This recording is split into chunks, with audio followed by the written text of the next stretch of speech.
السلام علیکم ورحمۃ اللہ وبرکاتہ۔ بھائیوں اور بہنوں، ایک سوال، آج آپ نے کتنا وقت سوشل میڈیا پر گزارا؟ ٹک ٹاک، انسٹاگرام، یوٹیوب، فیس بک۔ کیا آپ جانتے ہیں کہ ایک انسان روزانہ 6 سے 7 گھنٹے سوشل میڈیا پر گزارتا ہے؟ یعنی پوری زندگی کے 10 سال صرف سوشل میڈیا پر۔ اور اب سوچیں، اس میں سے کتنا وقت ہم نے قرآن پڑھنے میں لگایا، کتنا وقت نماز میں لگایا، کتنا وقت اللہ کو یاد کرنے میں لگایا۔ آج کی ویڈیو ایک آئینہ ہے جو ہمیں اپنے آپ سے ملواتی ہے۔ بھائیوں اور بہنوں، سوشل میڈیا نعمت ہے یا آزمائش؟ سب سے پہلے یہ سمجھیں، سوشل میڈیا نہ خود نیک ہے نہ برا۔ یہ ایک آلہ ہے جیسے چاقو سے سبزی بھی کاٹ سکتے ہیں اور نقصان بھی کر سکتے ہیں۔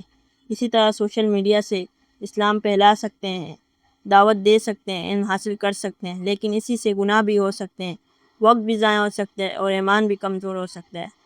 اللہ تعالیٰ سورہ انعام میں فرماتا ہے، اور اسی طرح ہم نے ہر نبی کے لیے انسانوں اور جنوں میں سے شیطانوں کو دشمن بنایا۔ آج شیطان نے انسانوں کو گمراہ کرنے کے لیے سوشل میڈیا کو بھی استعمال کر لیا۔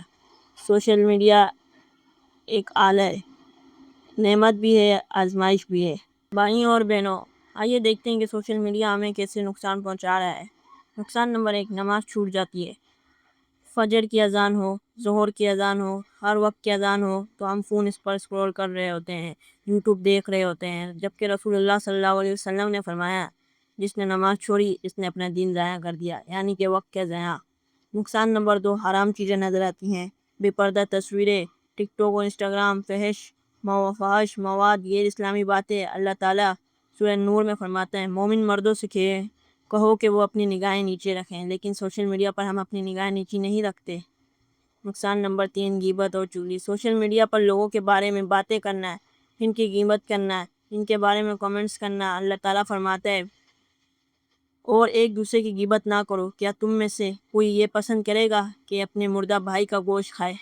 لیکن سوشل میڈیا پر ہم روزانہ یہی کرتے ہیں۔ نقصان نمبر 4، جھوٹ اور افواہ پھیلانا۔ کوئی بھی خبر بغیر تصدیق کے آگے بھیج دیتے ہیں۔ اللہ تعالیٰ فرماتا ہے، اے ایمان والو، اگر کوئی فاسق تمہارے پاس کوئی خبر لائے تو اسے جانچ لو، لیکن واٹس ایپ پر ہم میسج آگے بھیج دیتے ہیں۔ نقصان نمبر 5، تکبر اور دکھاوا۔ تکبر اور دکھاوے پر اپنی تصویریں، اپنی زندگی انسٹاگرام کے لیے پوسٹ کرنا، لائکس دکھانا۔ رسول اللہ صلی اللہ علیہ وسلم نے فرمایا، جس نے دکھاوے کے لیے کام کیا اللہ اسے قیامت کے دن رسوا کرے گا۔ بھائیوں اور بہنوں، سوشل میڈیا کا سب سے بڑا نقصان ہے وقت کا ضیاع۔ رسول اللہ صلی اللہ علیہ وسلم نے فرمایا، قیامت کے دن آدمی کے قدم اس وقت تک نہیں ہٹیں گے جب تک اس سے یہ نہ پوچھا جائے اس کی عمر کے بارے میں کہ اس سے کہاں گزارا۔ سوچیں بھائیوں، قیامت کے دن اللہ پوچھے گا، میں نے تجھے جو وقت دیا تھا تو نے کہاں کیا؟ تو نے اس وقت کا کیا کیا؟ کیا ہم کہیں گے، اے اللہ ٹک ٹاک دیکھ رہا تھا، اے اللہ یوٹیوب دیکھ رہا تھا، اے اللہ گیمیں کھیل رہا تھا؟ بھائیوں اور بہنوں، آج سائنس بھی یہ کہہ رہی ہے، سوشل میڈیا کا زیادہ استعمال ڈپریشن بڑھاتا ہے، نیند خراب کرتا ہے اور دل کا سکون چھین لیتا ہے۔ کیوں؟ کیونکہ ہم دوسروں کی زندگی دیکھ کر اپنی زندگی سے ناخوش ہو جاتے ہیں، لیکن اسلام نے 1400 سال پہلے یہ راز بتایا۔ رسول اللہ صلی اللہ علیہ وسلم نے فرمایا، دنیاوی معاملات میں اپنے سے نیچے والے کو دیکھو اور اپنے سے اوپر والے کو مت دیکھو۔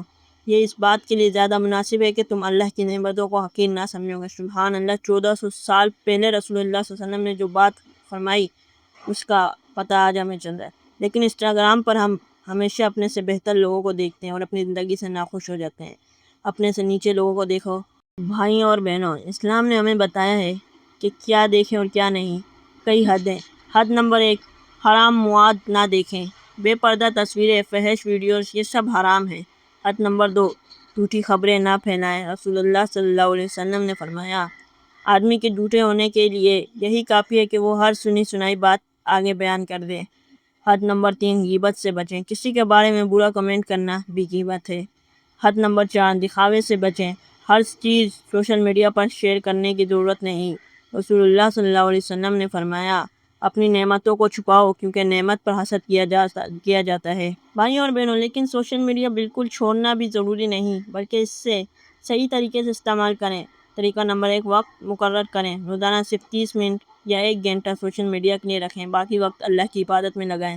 طریقہ نمبر 2، اسلامی مواد دیکھا کریں، قرآن کی اسلامک چینلز فالو کریں، قرآن کی تلاوت سنیں، علماء کے بیانات سنیں۔ طریقہ نمبر 3، دعوت کا ذریعہ بنیں، اسلامی باتیں شیئر کریں، اسلامک کانٹینٹ بنائیں، لوگوں کو اللہ کی طرف بلائیں۔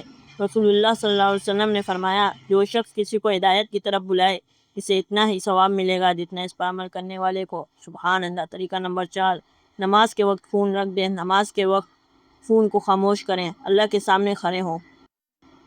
طریقہ نمبر 5، سونے سے پہلے فون بند کریں، رات کو سونے سے پہلے فون کو دور رکھیں اور یہ دعا پڑھیں، اللہم بسمک اموت و احیا، اے اللہ تیرے نام کے ساتھ مرتا ہوں اور جیتا ہوں۔ میرے پیارے بھائیوں اور بہنوں، آج کے بعد بس ایک کام کریں، اپنے فون کی اسکرین ٹائم چیک کر لیں تو پھر سوچیں کیا میں اتنا ہی وقت اللہ کو دیتا ہوں؟ اگر نہیں تو آج سے تبدیلی شروع کریں، کیونکہ اللہ تعالیٰ فرماتا ہے، یاد رکھو اللہ کی یاد سے ہی دلوں کو سکون ملتا ہے۔ سکون چاہیے تو اللہ کو یاد کریں۔ اللہ تعالیٰ ہم سب کو سوشل میڈیا کے فتنے سے بچائے، ہمیں اپنے وقت صحیح طریقے سے استعمال کرنے کی توفیق دے اور ہمارے دلوں کو اپنی یاد سے آباد رکھیں۔ آمین یا رب العالمین۔ اگر یہ ویڈیو آپ کے کام آئی ہو تو اسے ان لوگوں کو شیئر کریں جو سوشل میڈیا میں ڈوبے ہوئے ہیں۔ جزاک اللہ خیرہ، والسلام علیکم ورحمۃ اللہ وبرکاتہ۔ معنا نهج حياة جئنا تبصرة عن كل ضلال.